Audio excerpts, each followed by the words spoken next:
कि आप सब लोग आई होप आप सब लोग ठीक होंगे, खूब मन लगा के मेहनत कर रहे होंगे और अपने ड्रीम कॉलेज के ऊपर जिस भी कॉलेज में आपको एडमिशन चाहिए, मछली की आंख की तरह आपका निशाना होगा। तो दोस्तों, आज फिर हम हाजिर हैं एक नए टॉपिक के साथ। उस टॉपिक का नाम है यूएस हेगेमनी इन वर्ल्ड पॉलिटिक्स। तो दोस्तों, हमारे सामने एक वर्ड आया हेगेमनी, तो इसको समझ लेते हैं। सबसे पहले तो ये हेगेमनी जो है वो होता क्या है। हेगेमनी का अर्थ होता है बच्चों, जब एक स्टेट सुपर बन के रहे, सुपीरियर बन के रहे और उसका जो आधिपत्य होता है, इसका शाब्दिक अर्थ होता है आधिपत्य। तो उसका आधिपत्य मतलब वो सुपीरियर बन के रहे किसी दूसरे स्टेट पे, या किसी ग्रुप के थ्रू रहे, या इंडिविजुअल स्टेट के रूप में रहे। तो अभी हम जो बात करने वाले हैं यूएस, इट मीन्स यूएसए की हम बात करने वाले हैं, यूनाइटेड स्टेट्स ऑफ अमेरिका। कई बार इसके बारे में हम जानते भी हैं, इसके बारे में पढ़ा भी है। वाशिंगटन डीसी जो है इसकी कैपिटल है।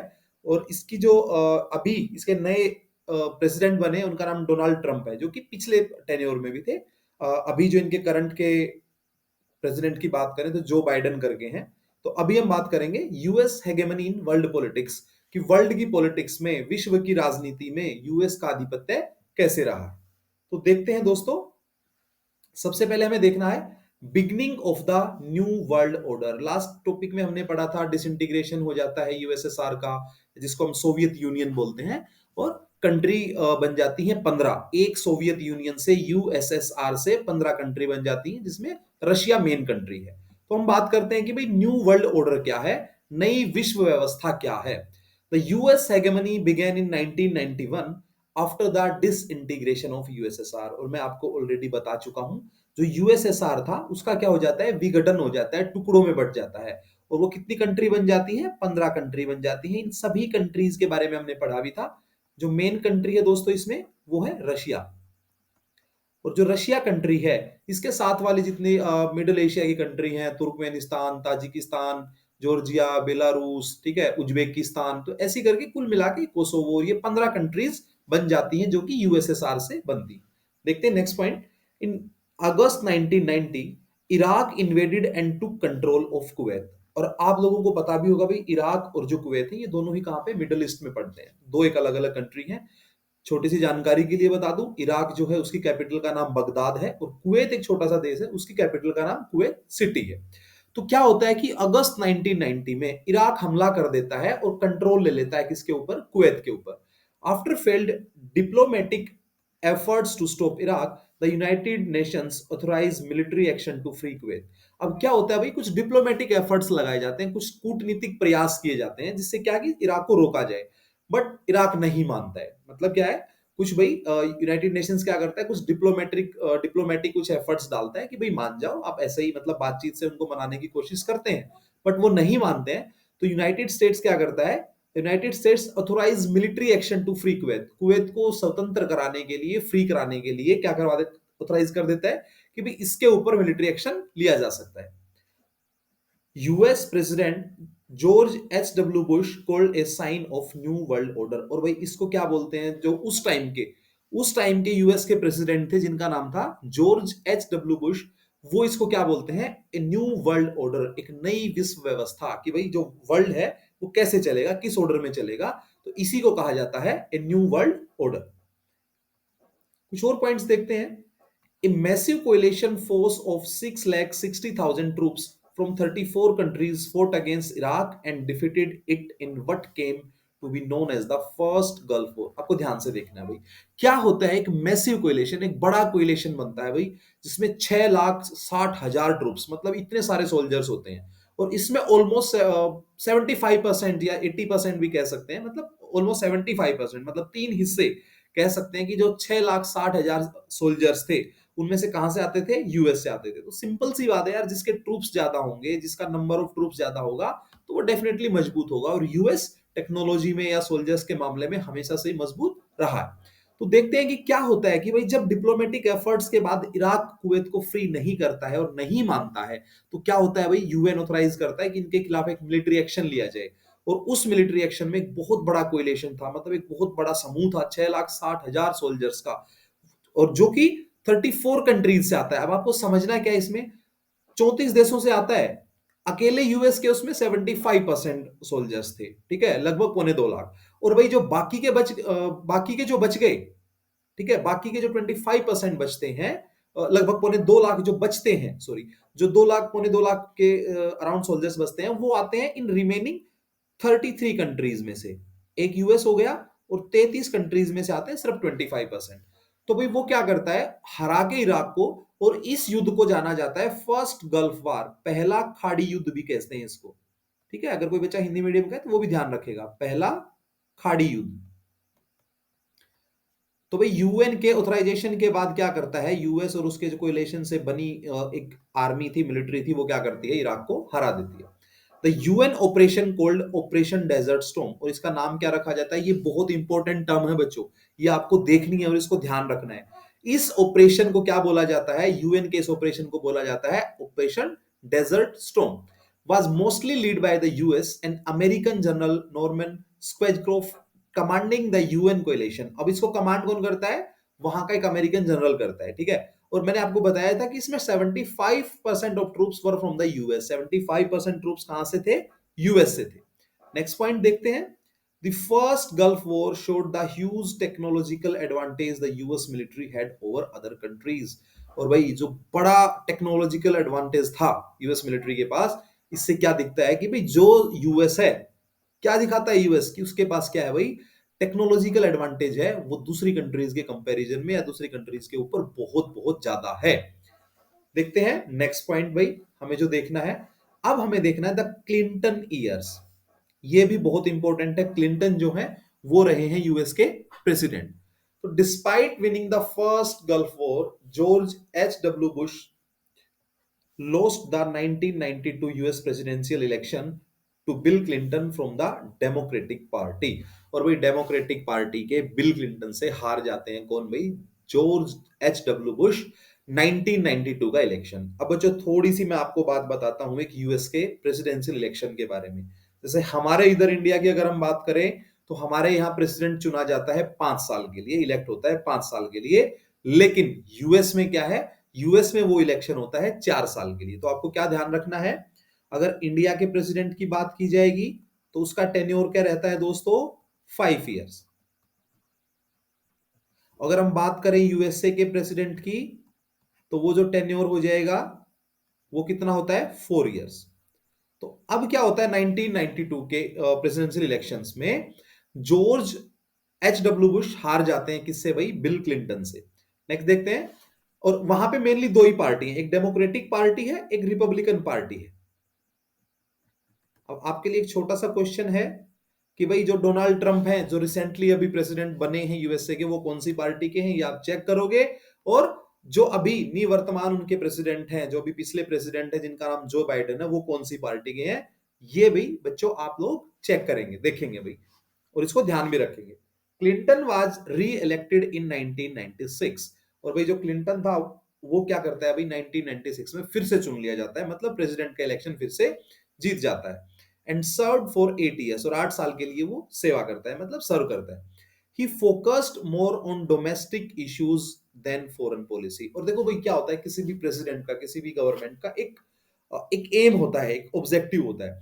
तो अब यहां पे देखने की बात क्या है कि जो जॉर्ज एच डब्ल्यू बुश था, इससे पहले वाला अमेरिका का राष्ट्रपति है, वो फोकस कर रहा है फॉरेन पॉलिसीज के ऊपर। लेकिन ये किसके ऊपर फोकस कर रहा है, ये फोकस कर रहा है डोमेस्टिक इश्यूज के ऊपर, कि वहां के जो घरेलू, वहां के जो लाइक यूएस के अंदर के जो मामले हैं, ये उनके ऊपर फोकस कर रहा है।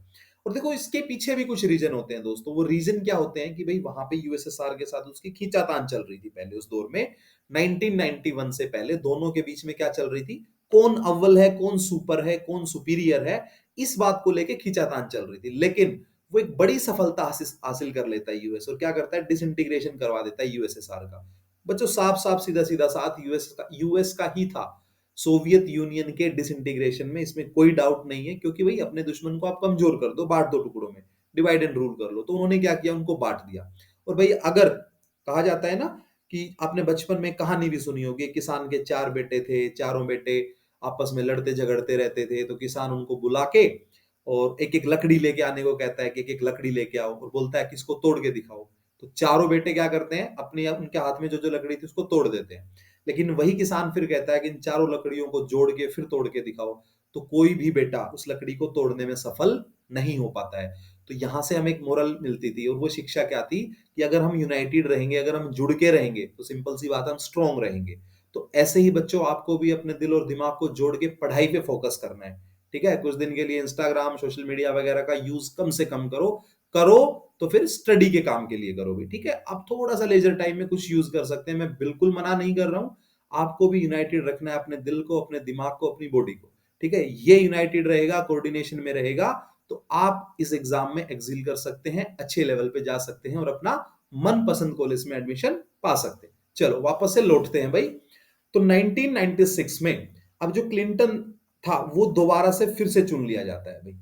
और वो किस पे फोकस करता है? वो फोकस करता है भाई डोमेस्टिक इश्यूज के ऊपर ज्यादा, रादर देन फॉरेन पॉलिसीज। वो विदेश नीतियों के ऊपर फोकस ना करके फोकस करता है दोस्तों, किसके ऊपर भाई? वो डोमेस्टिक इश्यूज के ऊपर फोकस करता है। During Clinton era, US focused on soft matters like change in climate, promotion of democracy, and promotion of world trade rather than hard politics of military power and security. तो यही बात है कि Clinton era में क्या होता है, US focus करता है सॉफ्ट मैटर्स पे, जिसपे कोई झगड़ा ना हो, मिलिट्री यूज ना करनी पड़े, ऐसे मैटर्स पे ही फोकस करता है। और वो क्या क्या करता है? कौन से मैटर्स थे? चेंज इन क्लाइमेट, भाई जो मौसम बदल रहा है, वेदर बदल रहा है, क्लाइमेट में चेंज आ रहे हैं, उस पर फोकस कर रहे हैं। प्रमोशन ऑफ डेमोक्रेसी, डेमोक्रेसी लोकतंत्र के प्रमोशन पे फोकस कर रहा है। And the next one is promotion of world trade rather than hard politics of military power and security. सुरक्षा और मिलिट्री पावर के जितने भी मैटर्स थे उनकी बजाय वो सॉफ्ट मैटर्स पे ही क्या कर रहा है? फोकस कर रहा है। तो नेक्स्ट देखते हैं भाई। However, two important US actions during Clinton era were, तो भाई दो इंपॉर्टेंट एक्शंस देखते हैं कि कौन कौन से होते हैं क्लिंटन के एरा पे। ऐसा नहीं था कि बिल्कुल ही मिलिट्री पावर मतलब उन्होंने बंद कर दी थी यूज करनी, लेकिन क्या था कि जो फोकस होता है ना वो थोड़ा सा कम कर दिया था। अब देखते हैं फर्स्ट पॉइंट, देखते हैं भाई फर्स्ट पॉइंट क्या है। इन 1999 during the Clinton era the US took military action against Yugoslavia. और भाई लास्ट टॉपिक में मैंने आपको बताया भी था, आपने पढ़ा भी था कि 5 कंट्रीज बन जाती हैं। यूगोस्लाविया नाम की कंट्री थी, उससे 5 कंट्रीज अलग अलग बन जाती हैं। तो ये भी आपका छोटा सा काम है, आप इस पर रिसर्च करोगे, देखोगे। लास्ट लेक्चर में मैंने बताया भी उन 5 कंट्रीज का नाम, फिर भी मैं आपको एक बार बोल रहा हूं अगेन कि आपको यूगोस्लाविया की जो 5 कंट्रीज हैं वो देखनी है कि कौन कौन सी हैं।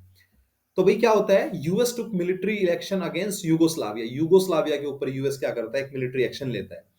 The Albanian population in Kosovo faced mistreatment by Yugoslav forces. और भाई जो अल्बानियन पॉपुलेशन थी कोसोवो में, ठीक है, कोसोवो क्या अभी कंट्री है अभी, लेकिन इस पे इंटरेस्टिंग फैक्ट मैं आपको बता देता हूं कि इंडिया इसको एज ए कंट्री रिकॉग्निशन नहीं देता है। ध्यान से सुनना है, कोसोवो को India as a country recognition नहीं देता है। Faced mistreatment by Yugoslav forces, भाई यूगोस्लाविया की जो फोर्सेस थी उनकी वो क्या कर रहे थे? अल्बानियन पॉपुलेशन को मिसट्रीट कर रहे थे, अच्छे से उनके साथ व्यवहार नहीं कर रहे थे। Led by the US, NATO bombed Yugoslav targets for more than 2 months. और 2 महीने तक यूगोस्लाविया के जो एरियाज थे, मतलब उनके जो पॉइंट्स थे, ठीक है, वहां पे क्या करते हैं वो? हमला करते हैं, बॉम्ब से हमला करते हैं। कौन करता है? NATO. NATO North Atlantic Treaty Organization, जो मैंने बताया था ये यूएस का धड़ा है। यूएस की साथ वाली इसमें कंट्रीज है, इनका कोएलिशन था, जिसमें कौन से आते हैं? वेस्टर्न यूरोपियन कंट्रीज मेनली थे भाई। तो ये 2 महीने तक क्या करते हैं? अटैक करते हैं। This resulted in significant changes, including the fall of Slobodan Milosevic government and the deployment of NATO forces in Kosovo। तो क्या होता है भाई कि वहां पे स्लोबोडन माइलोसेविक की गवर्नमेंट चल रही थी, वो उसका डाउनफॉल हो जाता है, वो गिर जाती है, गवर्नमेंट को हटा देते हैं। And deployment of NATO forces in Kosovo, और कोसोवो में क्या हो जाता है भाई? नेटो फोर्सेज की डिप्लॉयमेंट हो जाती है। नेक्स्ट देखते हैं जो सेकंड वाला है। पहला हमने देख लिया 1999 की बात है। ऑपरेशन इनफाइनाइट रीच, इसमें क्या था भाई? इनफाइनाइट रीच में इन 1998 1998 की बात है भाई। ए टेररिस्ट आउटफिट कॉल्ड अल कायदा bombed US embassies in Nairobi, Kenya and Dar es Salaam, Tanzania. और भाई आपकी जानकारी के लिए मैं शेयर कर दूं, केनिया और तंजानिया दोनों ही अफ्रीकन कंट्रीज हैं। और अगर आप में से किसी बच्चे का गेम्स में इंटरेस्ट है तो आप देखना बच्चों, केनिया और तंजानिया इन दोनों ही देशों से लंबी दूरी के जो धावक होते हैं, लॉन्ग डिस्टेंस रनिंग के जो भी एथलीट्स होते हैं वो बहुत अच्छे होते हैं। मतलब आप कभी ओलंपिक्स में देखना, कभी वर्ल्ड चैंपियनशिप में देखना, कोई बच्चा अगर एथलेटिक्स से जुड़ा होगा तो आप देखना कि केनिया और तंजानिया या फिर इथोपिया, इन अफ्रीकन कंट्रीज के जो एथलीट्स होते हैं वो बहुत अच्छे होते हैं। और ये सारी बातें आपको ध्यान से सुननी है। मैं जितनी एक्स्ट्रा चीजें आपको बता रहा हूं ये आपको कहीं ना कहीं आपके जनरल पेपर में, जीके के पेपर में काम आने वाली है। तो वहां पे क्या होता है कि यूएस की एम्बेसीज के ऊपर अल कायदा क्या कर देता है भाई, अटैक कर देता है। मतलब उनकी एम्बेसीज जो होती हैं अलग अलग कंट्रीज में, तो वहां पे क्या कर देता है, वो हमला कर देते हैं। It led to operation infinite reach, a series of cruise missile attacks were launched on al Qaeda terrorist target in Afghanistan and Sudan. तो सूडान भी क्या है, ये भी एक कंट्री है जो कहां पे है भाई, उधर ही। अब होता क्या है कि एक ऑपरेशन चलाया जाता है जिसका नाम था भाई operation infinite reach.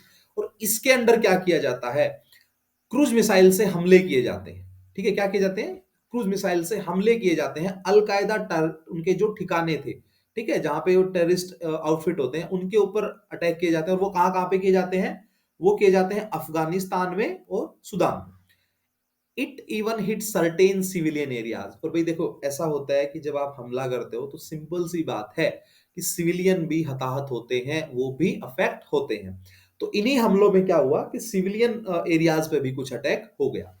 In this regard US did not पे हीड टू इंटरनेशनल लॉ और यूएन सेक्शंस। अब देखो भाई यूएस क्या करता है जब ये ऐसे हमले करता है, तो वो ना ही तो इंटरनेशनल लॉज जो है अंतरराष्ट्रीय कानून है उनकी चिंता करता है, ना उनकी तरफ ध्यान देता है, और ना ही यूएन यूनाइटेड नेशंस के जो सैंक्शंस हैं, जो प्रतिबंध लग सकते हैं, वो किसी भी चीज पे ध्यान नहीं देता है। वो यूएस की एक चीज हमेशा से रही है दोस्तों, वो क्या रही है, जो उनके ऊपर अटैक करता है वो उसके ऊपर खुल के अटैक करते हैं, ना वो कभी रूल रेगुलेशंस को देखते हैं। यूएस ऐसी कंट्री है वो सबके ऊपर रूल रेगुलेशंस थोपता रहता है, लेकिन जब उसके ऊपर कभी अटैक हो जाता है तो वो कभी भी कॉम्प्रोमाइज नहीं करता और वो खुल के खेलता है भाई, अपने दुश्मन के खिलाफ खुल के अटैक करता है। देखते हैं नेक्स्ट पॉइंट भाई, 9/11 and the global war on terror. अब देखो भाई ये बहुत ही एक हिस्ट्री की, मैं इसको बोल सकता हूं बहुत ही ट्रेजिक एक इंसिडेंट था, बहुत ही खराब एक इंसिडेंट था। होता क्या है कि 9/11 मतलब 11 सितंबर, इसमें 9 मंथ है और 11 जो डेट है। 9 सितंबर सॉरी 11 सितंबर 2001 2001 में क्या होता है, कुछ हाईजैकर्स यूएसए के 4 जहाजों को हाईजैक कर लेते हैं। ध्यान से समझना है आपको, क्या कर लेते हैं, 4 एरोप्लेन्स को हाईजैक कर लेते हैं। और 2 को तो भाई वो टकरा देते हैं वर्ल्ड ट्रेड सेंटर जो था उसकी बिल्डिंग से, ट्विन टावर्स से, 2 जुड़वा टावर्स थे उनसे टकरा देते हैं। एक को वो अटैक करने के लिए लेके जाते हैं उनकी जो कैपिटल की तरफ, जो उनका डिफेंस का जो ऑफिस था उसकी तरफ, वो फेल हो जाता है अटैक। और एक पे क्या होता है, एक प्लेन के जो यात्री थे, जो पैसेंजर्स थे, वो भिड़ जाते हैं उनसे, और वो प्लेन जो था वो दुर्घटनाग्रस्त हो जाता है, एक्सीडेंट उसका हो जाता है। तो एक बार देख लेते हैं इनके बारे में भी।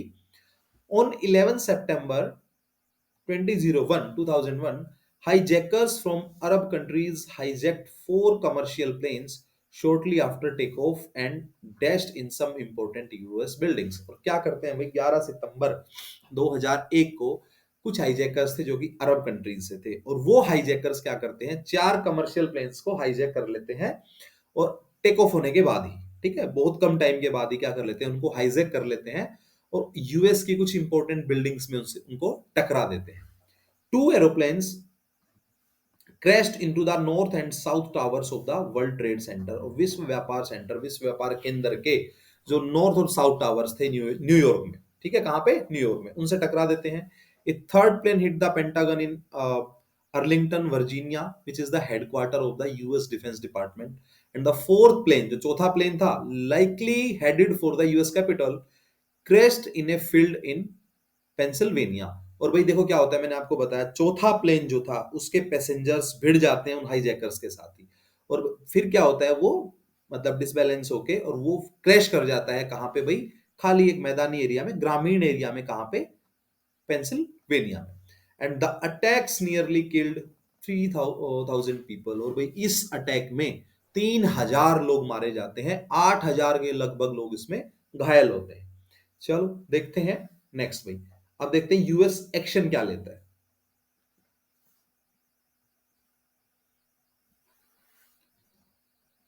George W. Bush became president after Clinton. The US started Operation Enduring Freedom as part of its global war on terror. अब देखो होता क्या है भाई, उसके बाद क्लिंटन के बाद वहां के प्रेसिडेंट बन जाते हैं जॉर्ज डब्ल्यू बुश। और कंफ्यूज नहीं होना है, वो H. W. बुश थे, ये जॉर्ज डब्ल्यू बुश हैं। ये प्रेसिडेंट बन जाते हैं क्लिंटन के बाद। और यूएस क्या करता है भाई, अटैक हो जाता है। तो ये लोग मतलब बोलते हैं कि भाई हम 20 दिन के बाद ही ये क्या कर देते हैं, टेरर जो टेररिस्ट आउटफिट थे उनके अगेंस्ट क्या कर देते हैं, एक वॉर शुरू कर देते हैं, एक मुहिम शुरू कर देते हैं, एक युद्ध शुरू कर देते हैं।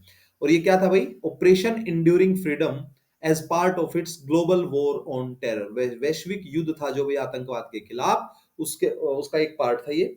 The operation targeted those believed to be responsible for the 9/11 attacks, mainly Al Qaeda and the Taliban in Afghanistan। और भाई क्या करता है यूएस, यूएस भाई एक ऑपरेशन टारगेट चलाता है, और किसके, जो भी रिस्पॉन्सिबल था 9/11 का, समझो ध्यान से, जो भी रिस्पॉन्सिबल था 9/11 अटैक्स का, उसके खिलाफ क्या चलाता है भाई, वो एक मुहिम चलाता है, युद्ध चलाता है, जिसको ग्लोबल वॉर ऑन टेरर कहा जाता है। और अलकायदा और तालिबान जो कि अफगानिस्तान में, मतलब अफगानिस्तान के कुछ टेररिस्ट आउटफिट्स हैं वहां पे वो लोग थे, उनके खिलाफ क्या करता है भाई, वो खुल के अटैक करता है। और इसके जो सरगना थे भाई, ठीक है, अलकायदा का जो सरगना था जिसका नाम था ओसामा बिन लादेन, और वो एटबाबाद पाकिस्तान में एक जगह है वहां पे छुपा हुआ था। यूएस ने ना किसी से परमिशन ली, ना किसी यूएन से परमिशन ली, ना किसी की चिंता की। उनके नेवी सील्स, जो वहां की नेवी होती है, उनकी स्पेशल फोर्सेज होती है, जो सोल्जर्स होते हैं, तो स्पेशल फोर्सेज होते हैं, ऐसे ऑपरेशंस के लिए माहिर होती है, ट्रेंड होते हैं। वो लोग आते हैं, एक मतलब अपनी जो इंटेलिजेंस है वो गैदर करते हैं। जब कंफर्मेशन हो जाता है कि उसामा बिन लादेन पाकिस्तान के इस जगह पे इस घर में है, आते हैं, हेलीकॉप्टर से उतरते हैं, उसको मार के उसकी डेड बॉडी को भी उठा के साथ ही ले जाते हैं। ठीक है, और ये सारा ऑपरेशन वहां के जो प्रेसिडेंट थे उस टाइम के,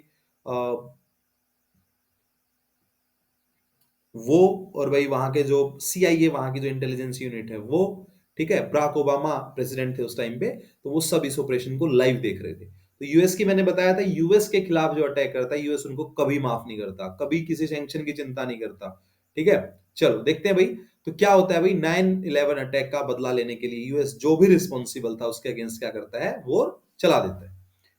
The US forces made arrests all over the world, often without the knowledge of the government of the person being arrested, and detained them in secret prisons। और भाई देखो ध्यान से, ना तो किसी सरकार को बताता है, किस मतलब जो भी रिस्पॉन्सिबल था पूरे वर्ल्ड में, जिसको जो जहां से मिल गया उस अटैक से रिलेटेड, उसको वहां से उठाया, उस सीक्रेट प्रिजन्स में भाई, ठीक है, ऐसे ही मतलब गुमनाम जेलों में उनको बंद रखा, उनको मार दिया। तो भाई यूएस ने क्या किया था, अपने अटैक का, जो उनके ऊपर अटैक हुआ था उसका बदला लिया। नेक्स्ट देखते हैं, the Iraq invasion.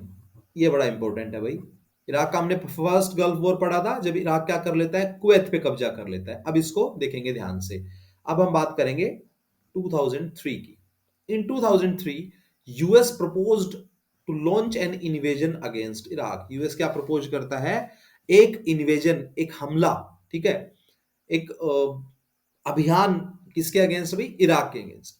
The objective of the invasion was to prevent Iraq from developing weapons of mass destruction, WMD। तो भाई यूएस को क्या लगता था, यूएस मतलब यूएस ने क्या बहाना बनाया कि हम एक वहां पे इन्वेजन करते हैं, ठीक है, एक अभियान चलाते हैं, क्योंकि इराक क्या कर रहा है, वो डेवलप कर रहा है वेपन्स ऑफ मास डिस्ट्रक्शन, जिससे बहुत ज्यादा विनाश हो सकता है। ऐसे वेपन्स, वो एटॉमिक वेपन्स की बात मैं कर रहा हूं, वो ऐसे वेपन्स लाइक डेवलप कर रहा है, तो हमें वो रोकना होगा। The UN however refuse to mandate the invasion. लेकिन वो क्या करता है भाई, इसको मतलब बहुत जरूरी भी नहीं मानता है। On March 19 2003 sorry 2003 US launched its invasion of Iraq called as operation Iraqi freedom. और क्या करता है भाई, वो 2003 में 19 मार्च 2003 को यूएस लॉन्च कर देता है कि अभियान, जिसको कहा जाता है ऑपरेशन इराकी फ्रीडम। और दोस्तों देखो, ये मैंने इन्वर्टीज कोमास में इसीलिए ले रखी है ये चीजें कि आपको ये ध्यान रखना है, बहुत अच्छे से ध्यान रखना है। ये सारी टर्म्स पूछी जा सकती हैं, इंपॉर्टेंट है कि भाई 19 मार्च 2003 में कौन सा ऑपरेशन लॉन्च किया गया। तो वो आपको 4 दे देगा, ऑपरेशन इराक की फ्रीडम, ऑपरेशन एंड्योरिंग फ्रीडम, ऐसे करके 4 ऑपरेशंस आपसे दे देगा और वो पूछ सकता है। Which was a clear violation of the UN charter. और क्या था ये ऑपरेशन जो इराक की फ्रीडम था, ये क्लियर वायलेशन था यूएन चार्टर का, यूनाइटेड नेशन चार्टर का। लेकिन फिर वही बात है दोस्तों, मैं आपको बताता हूं, यूएस कभी किसी की चिंता नहीं करता है। वो अपने दुश्मनों के खिलाफ या उसका इंटरेस्ट जहां उसको दिखता है, अपना फायदा उसको जहां पे दिखता है, वो खुल के अटैक करता है। नेक्स्ट देखते हैं। Baghdad fell on April 1920, 2003 या 2003. Later on December 13, 2003, Saddam Hussain was also captured. और सद्दाम हुसैन वहां का भी शासक था, वहां का रूलर था। उसको भी पकड़ लिया जाता है कब भाई? 13 दिसंबर 2003 को। US loss around 3000 personal in the war. और यूएस अपने 3000 लोगों को खो देता है। कैजुअलिटी जो होती है ना यूएस की तरफ से, वो होती है 3000। However, the Iraqi casualties were much higher. लेकिन जो इराक की कैजुअलिटीज होती हैं, इराक के जो लोग मारे जाते हैं, उनका नंबर्स हाई था, बहुत ज्यादा था। Since no weapons of mass destruction were found in Iraq, it believed that the US had other interests. देखो मैंने आपको बताया था, वो अपने इंटरेस्ट देखता है, अपने दुश्मन देखता है। अब उन्होंने बहाना क्या बनाया था, मतलब उन्होंने कहा था कि इराक क्या कर रहा है, वो कुछ ऐसे वेपन्स को डेवलप कर रहा है, weapons of mass destruction, WMD। इसको भी ध्यान रखना है, ठीक है? इससे भी आपसे पूछा जा सकता है, क्वेश्चन भी इंपॉर्टेंट है। स्टार कर देता हूं, इस पे ध्यान रखना है, ठीक है, कि WMD क्या था। बट ऐसा कोई वेपन इराक में नहीं पाया जाता है। और ऐसा कहा जाता है कि यूएस क्या चाहता था, had other interest like controlling Iraqi oil and setting up A pro US government. देखो भाई, यूएस इतना शातिर देश है, ठीक है? यूएस अपने पेट्रोलियम में जो उनके भंडार हैं, जो स्टोरेज है, उन पे हाथ नहीं लगाता है कभी भी, उनको सेव रखता है, सेफ रखता है। लेकिन इराक में क्या है भाई, तेल के कुएं मिलते हैं, वेल ऑफ ऑयल मिलते हैं, वहां पे बहुत जमीन में बहुत तेल है। तो उसको मतलब, अब उनके जो क्रिटिक्स हैं वो क्या बोलते हैं कि यूएस के कुछ और इंटरेस्ट थे, उनको WMD से कोई लेना देना नहीं था। बहाना उसका बनाया कि हम पीस रखना चाहते हैं इस वर्ल्ड में, लेकिन उनके इंटरेस्ट दूसरी तरफ क्या थे कि भाई Iraqi oil and setting up A pro US government. अगर यूएस प्रो यूएस गवर्नमेंट बनेगी, यूएस के फेवर की गवर्नमेंट बनेगी, तो सिंपल सी बात है, यूएस के इंटरेस्ट जो है वो उनको हल होते रहेंगे, मिलते रहेंगे। Even though Saddam Hussein was removed, the US failed to stop the ethnic civil war in Iraq, making the invasion a military and political failure. अब देखो ध्यान से समझना है इसको क्या था। Even though Saddam Hussain was remove, Saddam Hussain को फांसी दे दी जाती है, उसको हटा के उनको फांसी भी दे दी जाती है बाद में। The US failed to stop the ethnic war. जो जातीय युद्ध, गृह युद्ध चल रहा था, ठीक है, जो होम ग्राउंड पे आपस में लोगों, एक देश के लोगों के बीच में चलता है, उसको सिविल वॉर कहते हैं, ठीक है, in Iraq, making the invasion A military and political failure. और भाई क्या था इस इन्वेजन से, क्या था कि ये एक सैनिक एवं राजनीतिक क्या था, एक फेलियर था। क्या था भाई? सैनिक एवं राजनीतिक फेलियर था। देखते हैं नेक्स्ट। नेक्स्ट देखते हैं दोस्तों, अभी हम नेक्स्ट आता है भाई, व्हाट डज हेगेमनी मीन। भाई वैसे हम इसको डिस्कस कर चुके हैं कि हेगेमनी का अर्थ क्या होता है, फिर भी एक बार हम देख लेते हैं, इसकी डेफिनेशन देख लेते हैं। The word hegemony means the leadership और predominance of one state over others by virtue of its military, economic, political power and cultural superiority। देखो भाई, इसके बारे में हम ऑलरेडी डिस्कस कर चुके हैं, फिर भी मैं एक बार बता देता हूं। जो हेगेमनी होता है उसका अर्थ क्या होता है? लीडरशिप और प्रीडोमिनेंस ऑफ वन स्टेट, एक स्टेट की लीडरशिप या फिर एक स्टेट का प्रीडोमिनेंस दूसरे स्टेट्स के ऊपर, किसके बिहाफ पे? On virtue of its military, उसकी सेना के बिहाफ पे, उसकी इकोनॉमी के बिहाफ पे, पॉलिटिकल पावर के बिहाफ पे, और कल्चरल सुपेरियोरिटी के बिहाफ पे। तो इसको बोलते हैं हेगेमनी। लिख लेते हैं भाई, इसको भी एक बार हम कवर कर लेते हैं अच्छे से। The word hegemony is used in three different ways in relation to modern world politics। और भाई अभी की जो आधुनिक विश्व राजनीति है, वर्ल्ड पॉलिटिक्स है, इसके रेफरेंस में हम देखें, इसके लाइक मतलब इससे रिलेशन में देखें, तो तीन तरह से यूज की जाती है। वो कौन कौन सी है वो देख लेते हैं एक बार भाई। पहली है hegemony as hard power, the second one is hegemony as structural power, and the last one is, वो हम देखते हैं hegemony as soft power। तो तीन है भाई, हार्ड पावर, सॉफ्ट पावर और स्ट्रक्चरल पावर। तो सबसे पहले हम जो बात करेंगे, जो हम डिस्कशन करेंगे दोस्तों, वो करेंगे भाई हम किसके बारे में, हेगेमनी जो है वो हार्ड पावर कैसे। The first meaning of hegemony relates to the relations, patterns, and balances of military capability between states. The roots of contemporary US power lies in its military superiority over other powers. तो इसको समझना है तरीके से। जो पहला meaning है भाई, द फर्स्ट मीनिंग, इसको देखते हैं ध्यान से। पहला मीनिंग क्या है भाई, हार्ड पावर के रूप में अगर हम इसकी बात करें तो कौन कौन से तीन फॉर्म में हमने देखा है, हार्ड पावर, स्ट्रक्चरल पावर और सॉफ्ट पावर। तो सबसे पहले अभी हम डिस्कस करेंगे भाई हार्ड पावर के संदर्भ में बात करेंगे। The first meaning of hegemony relates to the relations, patterns and balances of military capability.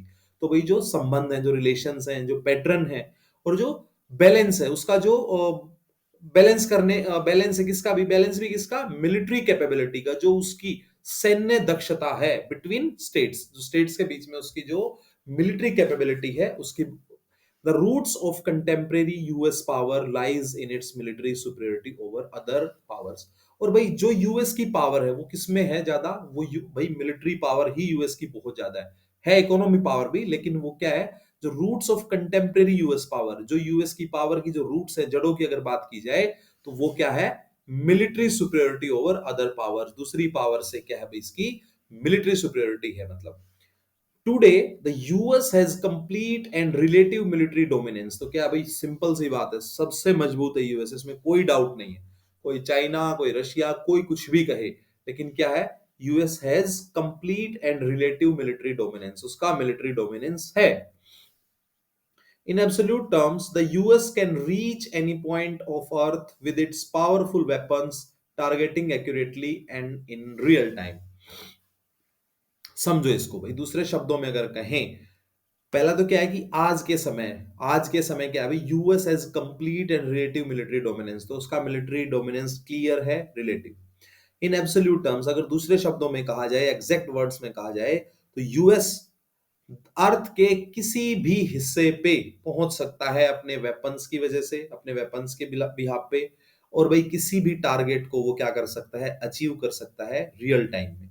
तो क्या है भाई, डोमिनेंस है यूएस का किसी और किसके बिहाफ पे है, मिलिट्री पावर के बिहाफ पे। उसके पास इतने पावरफुल वेपन्स है, टेक्नोलॉजी उसके पास इतनी अच्छी है कि वो आज के टाइम पे पूरे वर्ल्ड में कहीं भी रीच कर सकता है, कहीं भी अपने टारगेट को अचीव कर सकता है। देखो दोस्तों, next point, The US invasion of Iraq showed its dominance as a strong military power। और भाई जो इन्वेजन किया था इराक के ऊपर, वो क्या दिखाता है, उसकी डोमिनेंस को दिखाता है, military power, strong military power के रूप में। It displayed it's military and technological strength. और ये क्या शो करता है, ये डिस्प्ले करता है, ये दिखाता है उसकी सैन्य और जो तकनीकी दक्षता जो है, उसकी मजबूती जो है, ये उसको दिखाता है, उसकी टेक्नोलॉजिकल स्ट्रेंथ को दिखाता है। However, the US has weaknesses too। और भाई ऐसा नहीं होता कि कोई मजबूत है तो वो कमजोर नहीं हो सकता, ठीक है बच्चों। Every coin has two face, ठीक है, हर सिक्के के दो पहलू होते हैं। तो अगर यूएस की कुछ मजबूतियां हैं तो भाई यूएस की कुछ कमजोरियां भी हैं। It could not make the Iraqi people submit to its coalition forces. और भाई जो यूएस की कोएलिशन फोर्सेस थी वो इराक के लोगों को क्या नहीं कर पाई, झुका नहीं पाई, सरेंडर नहीं करा पाई। ठीक है, इसको समझना है कि भाई जो कोएलिशन फोर्सेस थी उसके द्वारा आत्मसमर्पण नहीं करवा पाई। तो ऐसा नहीं है, ये बात मानने की है, बिल्कुल प्रूवन है ये बात कि भाई जो यूएस है वो बहुत मजबूत है, ठीक है, कोई डाउट नहीं है, कोई संशय नहीं है, ठीक है, रत्ती भर भी, तनिक भर भी हम भाई डाउट नहीं कर रहे हैं यूएस पे। लेकिन इराकी लोगों को उनकी कोएलिशन फोर्सेस भी क्या नहीं करवा पाई दोस्तों, वो झुका नहीं पाई, और वो क्या नहीं कर पाई, उनको आत्मसमर्पण या सरेंडर बोल सकते हैं, वो नहीं करवाई। मतलब वो मन से नहीं करवा पाए, ठीक है, उन्होंने डोमिनेट कर दिया हल्का फुल्का, बट वो नहीं करवा पाए। नेक्स्ट पॉइंट देख लेते हैं भाई, हमने पढ़ लिया हार्ड पावर के रूप में। अब देखते हैं भाई हेगेमनी एज स्ट्रक्चरल पावर, भाई ढांचीय रूप से ये कैसी होती है, स्ट्रक्चरल रूप से कैसी होती है। The second meaning, first meaning हमने पढ़ लिया हार्ड पावर का, of hegemony comes from the idea that the world economy needs a dominant power. तो भाई सेकंड में क्या है कि एक ऐसा आइडिया भाई कि वर्ल्ड इकोनॉमी जो है उसको क्या चाहिए, नीड ए डोमिनेंट पावर, एक भाई सर्वश्रेष्ठ, एक डोमिनेट करने वाली पावर चाहिए, शक्ति चाहिए। और हेजिमन हेगिमन टू कीप इट स्टेबल, और इसको स्टेबल रखने के लिए क्या चाहिए? एक आधिपत्य चाहिए, एक ऐसी मजबूत पावर चाहिए जो वर्ल्ड इकोनॉमी को क्या कर पाए? डोमिनेट कर पाए और उसको स्टेबल रख पाए। This power must have the ability and willingness to set rules for creating and maintaining the global economy. और उस पावर के पास क्या होना चाहिए? एक ऐसी एबिलिटी होनी चाहिए, योग्यता होनी चाहिए, विलिंगनेस होनी चाहिए, ठीक है, टू सेट रूल्स, कि वो कोई ऐसे रूल्स बना सके, एक बंच ऑफ रूल्स बना सके जिससे क्या हो? ग्लोबल इकोनॉमी बन पाए और वो मेंटेन रह पाए। ध्यान से समझना है कि वो डोमिनेंट पावर, एक ऐसी डोमिनेंट पावर होनी चाहिए जो रूल रेगुलेशन क्रिएट कर सके और उनको मेंटेन कर सके। किसके लिए? ग्लोबल इकोनॉमिक, वैश्विक अर्थव्यवस्था के रूप में के रिगार्डिंग ये बात कही गई। इन सेकंड सेंस में देखते हैं, hegemony therefore relates to the role which US plays in providing global public goods। और भाई देखो, वैश्विक रूप से वो जो पब्लिक गुड्स हैं, कुछ ऐसे सामान, कुछ ऐसी सुविधाएं, कुछ ऐसी चीजें वो दे रहे हैं, ठीक है, और वो क्या है? यूएस उसमें वाइटल रोल प्ले कर रहा है। वो कौन कौन से हैं? Public goods are those goods whose availability is open to all for consumption on an open and equitable basis।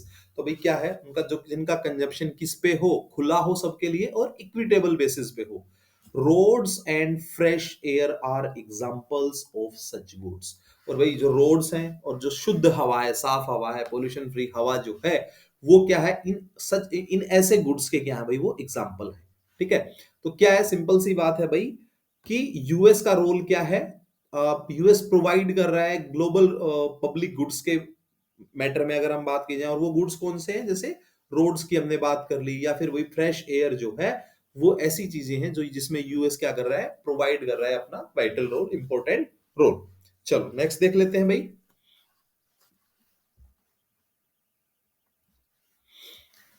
The economic preponderance of the US is inseparable from its structural power, which is the power to shape the global economy in a particular way। तो भाई जो preponderance जो word है, इसका meaning होता है, सबसे पहले मैं बता देता हूं, प्रधानता। तो देखो इसको समझते हैं एक बार।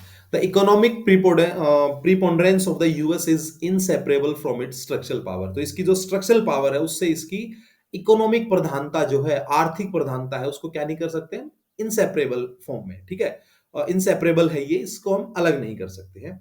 विच is the power to shape the global economy. और भाई वो ग्लोबल इकोनॉमी को एक पर्टिकुलर वे में शेप देने में उसके पास क्या है? एक ऐसी शक्ति है कि वो ग्लोबल इकोनॉमी को क्या दे सकती है? एक शेप दे सकती है इन ए पर्टिकुलर वे। नेक्स्ट देखते हैं भाई। Another example of the structural power of the US is the academic degree called the masters in business administration. देखो इसको ध्यान से समझना, बड़ा इंटरेस्टिंग फैक्ट है भाई। बहुत सारे लोगों का सपना होता है, बहुत सारे लोगों ने हमारे देश में एमबीए कर भी रखी होती है, मास्टर्स इन बिजनेस एडमिनिस्ट्रेशन। तो इसका जो आइडिया था, जो दूसरा एग्जांपल है स्ट्रक्चरल पावर का, वो क्या है कि यूएस की जो एकेडमिक डिग्री है वो क्या है? मास्टर्स इन बिजनेस एडमिनिस्ट्रेशन, ठीक है भाई। बिजनेस एडमिनिस्ट्रेशन में मास्टर्स, ये डिग्री यूएस में स्टार्ट हुई थी। The idea of teaching skills for business is a unique American idea. और भाई स्किल्स को टीच करना, फॉर बिजनेस के लिए स्किल्स को टीच करना क्या है? एक यूनिक अमेरिकन आइडिया है। तो थोड़ा सा दोस्तों इसके बारे में भी देख लेते हैं। जो ये एमबीए था, ठीक है, यहां पे बता देता हूं आपको थोड़ा सा लिख के। जो एमबीए था ये स्टार्ट किया गया था दोस्तों 1908 में। 1908 में आपने एक स्कूल सुना होगा, Harvard school of business. School of business, ठीक है। तो हार्वर्ड स्कूल ऑफ बिजनेस जो है, यहां पे ये 1908 में सबसे पहले क्या किया गया था? स्टार्ट किया गया था एमबीए का जो कोर्स, जो हमारे यहां भी इंपॉर्टेंट है और ये वर्ल्ड के हर कोने में इंपॉर्टेंट है, क्योंकि इसमें क्या सिखाया जाता है? आपको बिजनेस के लिए स्किल सिखाई जाती है। तो ये भी क्या है? स्ट्रक्चरल पावर का उसका बहुत इंपॉर्टेंट एग्जाम्पल है, उसकी जो एकेडमिक डिग्री। चलो नेक्स्ट देख लेते हैं दोस्तों। हेगेमनी एज सॉफ्ट पावर। अब भाई सॉफ्ट पावर के रूप में भी देख लेते हैं हेगेमनी के क्या आयाम है, क्या क्या उसके मतलब है। The third aspect of US hegemony is ideological and cultural. तो वो क्या है जो तीसरा एस्पेक्ट है यूएस हेगेमनी का? वो वैचारिक रूप से है, विचारधारा के रूप में है, और दूसरा क्या है भाई, कल्चरल। ठीक है, विचारधारा और वैचारिक कहे या इसको, विचारधारा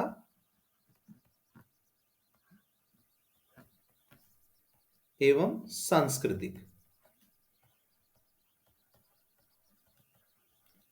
एवं सांस्कृतिक अगर हम बात की जाए तो वो क्या है, सांस्कृतिक और विचारधारा के रूप में। It refers to the dominance of class और country in social, political and ideological areas. और ये किस, it refers to the dominance, dominance किसका भाई, ऑफ क्लास और कंट्री इन सोशल, सामाजिक रूप से, राजनीतिक रूप से, और आइडियोलॉजिकल एरियाज में उनके डोमिनेंस की जो है के बारे में ये हमें बताता है। नेक्स्ट देखते हैं, बड़ा इंपॉर्टेंट है, hegemony exists when the dominant class or country gains the support of the less powerful groups। तो भाई hegemony exist कब exist करती है, when the dominant class or country gains the support of the less powerful groups।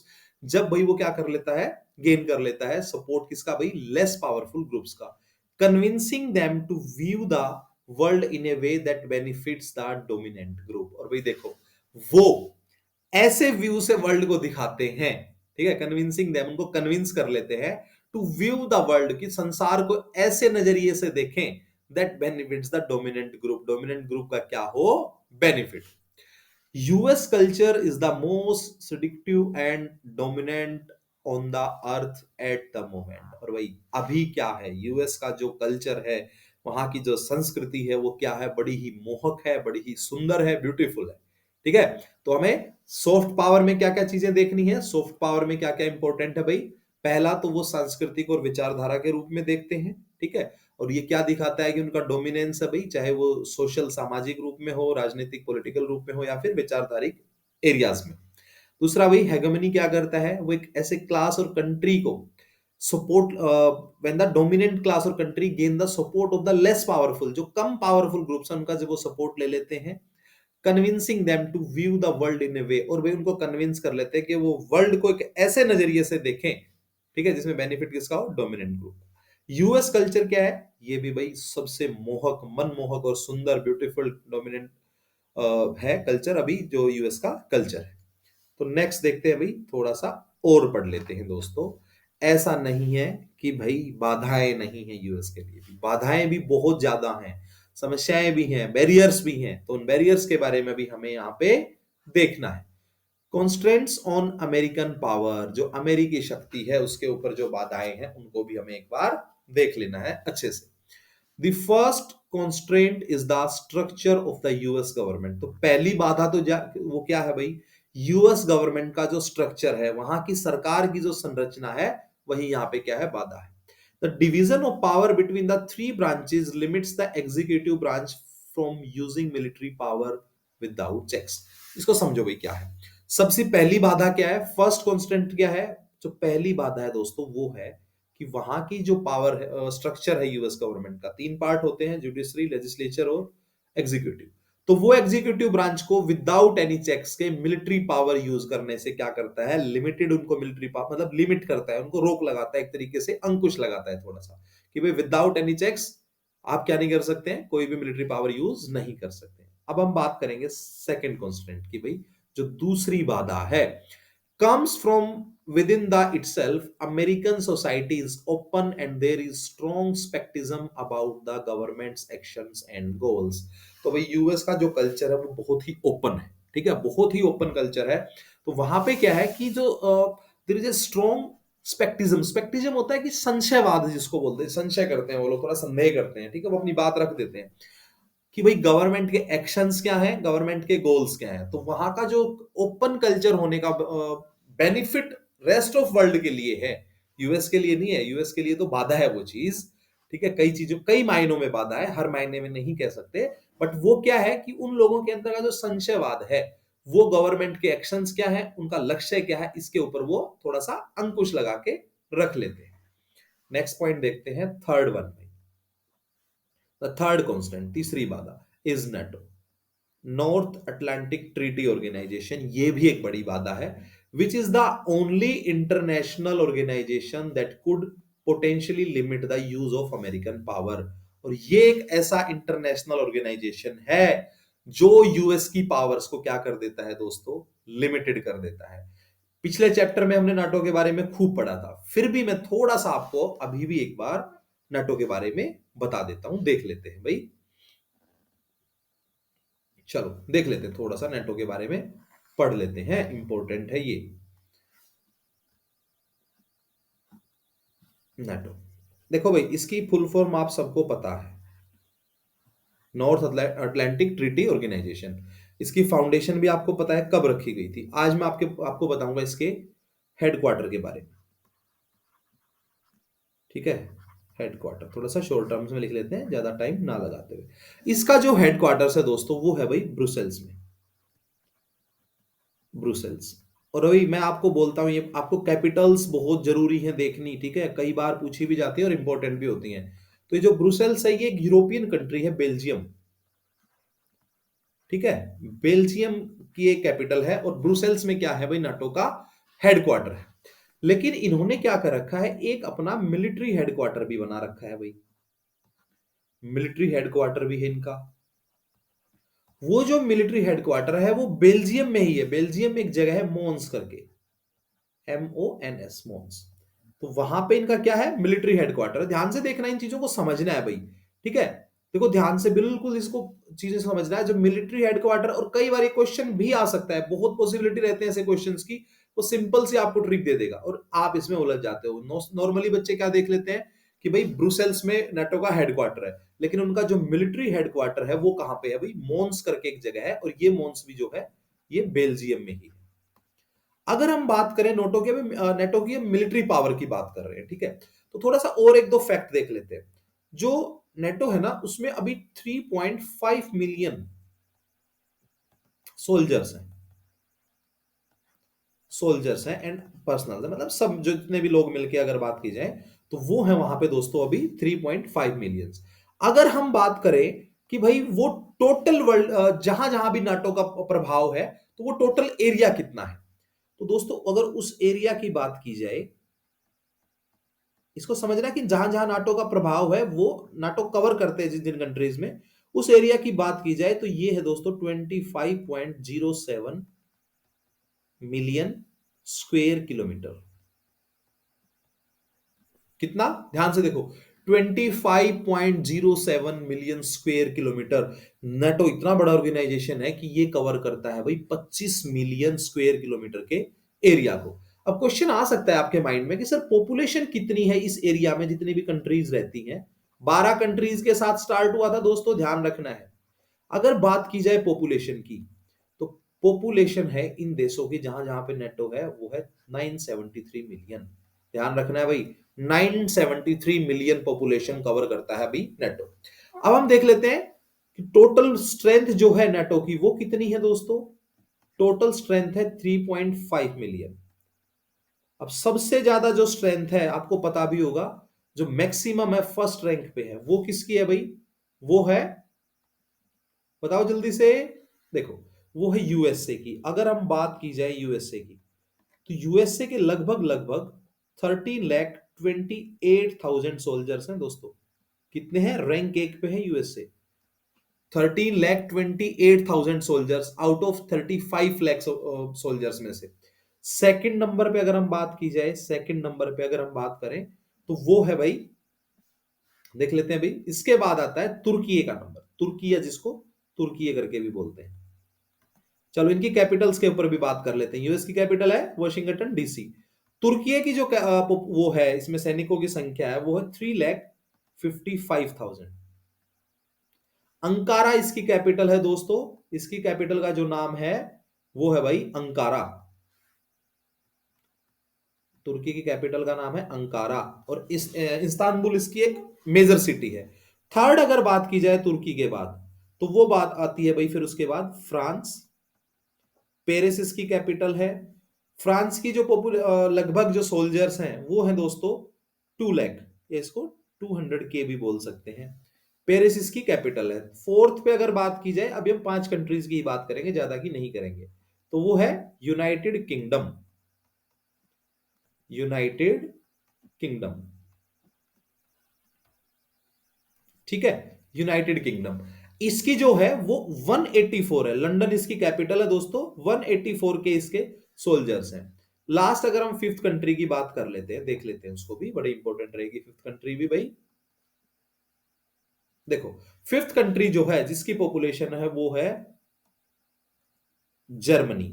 Germany की soldiers की जो population है वो है 181.6 के। इसके बाद जो नंबर आता है दोस्तों वो आता है इटली का। और आई होप आप इटली की पॉपुलेशन बताएंगे। चलो अभी नाटो की एक फैक्ट और बात कर लेते हैं। वो जो फैक्ट है वो ये है कि जो लेटेस्ट मेंबर है जिसने नेटो ज्वाइन किया है, लेटेस्ट मेंबर जो है जिसने नाटो ज्वाइन किया है उसका नाम है स्वीडन। यूरोपियन कंट्री है दोस्तों, ठीक है। और इस स्वीडन ने जो नाटो ज्वाइन किया है वो ज्वाइन किया है भाई 7 मार्च 2024। ध्यान से देख लेना है, 7 मार्च 2024 को किया है। और अगर हम बात करें कैपिटल की, सबकी कर ही रहे हैं, तो स्टॉकहोम इसकी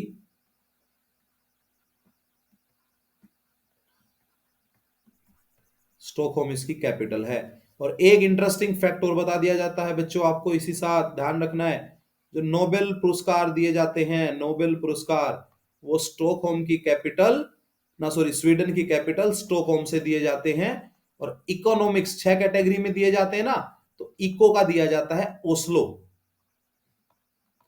ओस्लो जो कि नॉर्वे की कैपिटल है। ध्यान रखना है, ये इंटरेस्टिंग फैक्ट है, काम आएंगे आपके।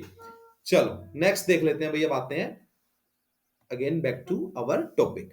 तो हमारा टॉपिक है भाई कॉन्स्टेंट्स, हम पढ़ रहे हैं, देख लेते हैं दोस्तों। चल, during the cold war years India closest friendship during those years was with the Soviet union.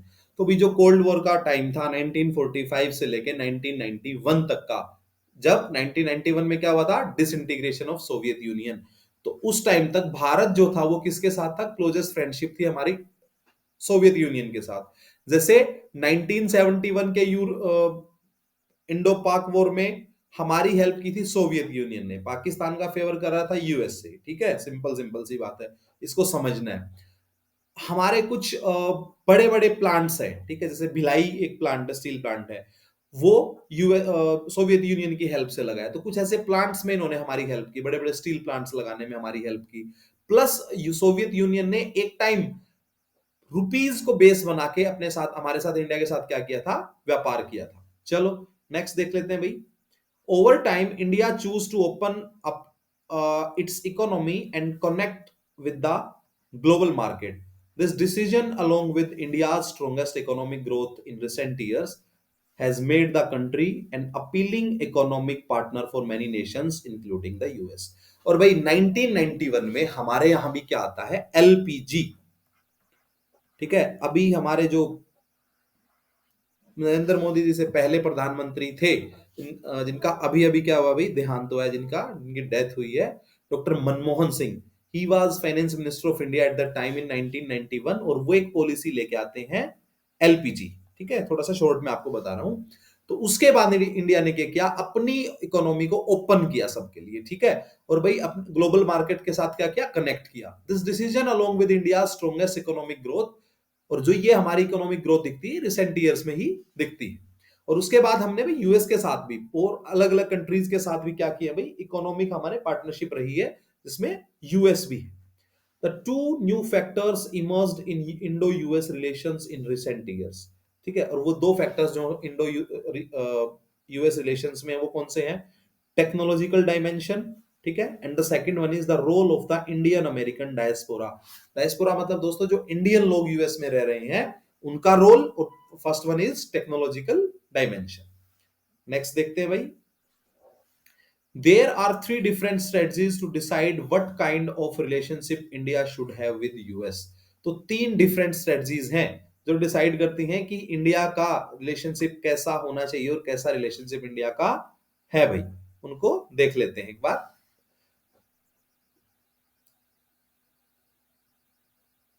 Those Indian analysts who see international politics in terms of military power prefer that India should maintain its distance from US and should focus upon increasing its own national power.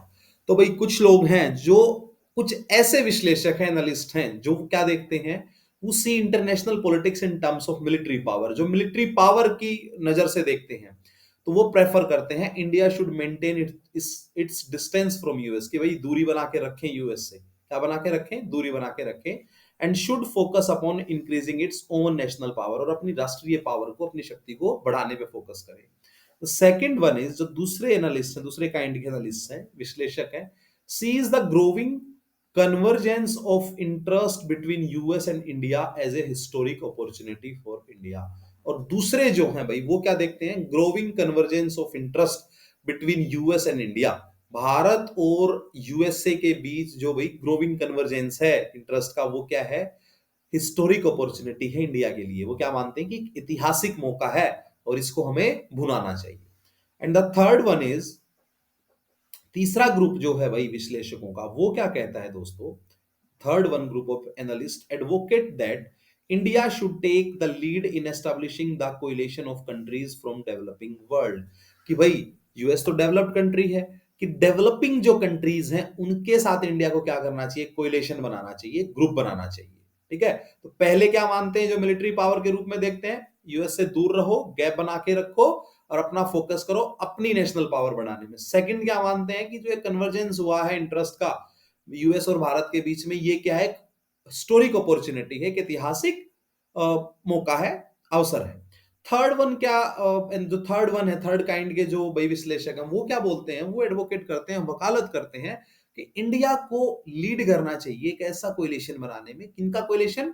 Developing world का, मतलब वो countries जो developing stage पे हैं अभी, ठीक है, या लिस्ट डेवलप्ड है, उनका एक संगठन बनाना चाहिए। सो नेक्स्ट पॉइंट देखते हैं, India needs to develop an appropriate mix of foreign policy strategies to deal with US. तो इंडिया को क्या चाहिए अभी? ऐसा mix of foreign policy strategy बनानी चाहिए, ठीक है, उचित और अच्छी पॉलिसीज बनानी चाहिए, जो जिससे हम क्या कर पाए भाई? हम यूएस से डील कर पाए। चलो दोस्तों, तो ये था हमारा hegemony of US in world politics.